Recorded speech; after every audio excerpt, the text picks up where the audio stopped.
Assalamualaikum warahmatullahi wabarakatuh.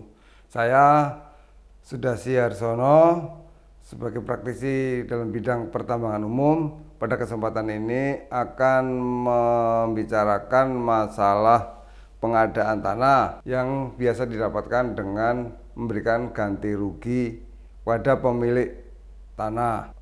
Untuk lebih detailnya, tolong ikuti cerita saya lebih lanjut. Baik. Pada dasarnya kita harus kembali kepada Undang-Undang Dasar tahun 1945 bahwa dalam salah satu pasalnya jelas tanah, air, dan kekayaan alam yang terkandung di dalamnya dikuasai oleh negara. Pengertian dikuasai ini berarti negara akan mengatur dan dalam penggunaan atau mengelola masalah tanah itu sendiri. Dalam artian menggunakan, bukan arti fisik, tapi menggunakan untuk kepentingan baik itu masyarakat maupun kepentingan negara yang lebih besar. Untuk kepentingan negara tentunya karena hak mutlak dari tanah sebetulnya adalah dikuasai negara, maka hak mutlaknya sebetulnya bukan pada perorangan atau swasta, tapi pada negara. Dan siapapun yang menguasai tanah, karena ada satu undang-undang disebutkan bahwa semua tanah harus punya fungsi sosial. Artinya di saat tanah tersebut dipergunakan untuk kepentingan yang lebih besar, terutama oleh pemerintah, bagi siapapun yang telah mempunyai hak di situ harus siap melepaskan hak tersebut.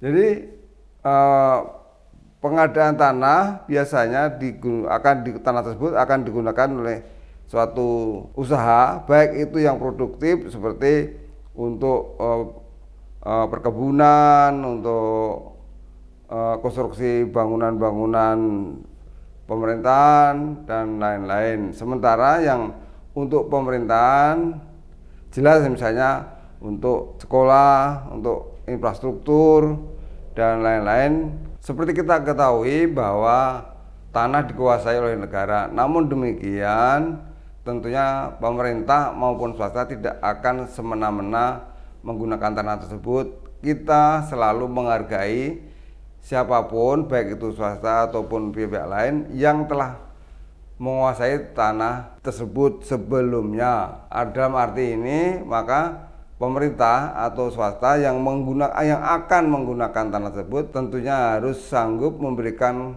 ganti rugi atau kompensasi kepada pihak-pihak yang telah berusaha di atas tanah tersebut terlebih dahulu. Bagaimana menghargai tanah tersebut? Tentunya harus memberikan ganti rugi kepada pihak yang menguasai tanah sebelumnya, dan secara administratif itu akan diputuskan hubungan hukumnya antara pemilik tanah dengan tanah tersebut. Ganti rugi sebaiknya adalah sesuai dengan harga pasar yang berlaku saat itu di tempat tersebut, sehingga tidak menimbulkan sengketa atau seolah-olah karena suatu kekuasaan sehingga saling menghargai. Walaupun pada dasarnya banyak tanah yang kepemilikannya tidak jelas dalam arti administrasinya tidak jelas. Namun yang lebih kita kedepankan di sini adalah ganti rugi atas usaha mereka, pihak-pihak yang telah berusaha di situ menggunakan tanah tersebut dan memanfaatkan tanah tersebut sebagai tanam tumbuh untuk penghidupannya. Walaupun dia secara administrasi secara resmi dia tidak juga memiliki, namun kita tetap harus menghargai semua pihak yang telah berusaha di atas tanah tersebut. Jadi pada garis besarnya sebelumnya kita tidak mengganti rugi tanahnya, tapi mengganti rugi jerih payah siapapun yang telah berusaha di atas tanah tersebut.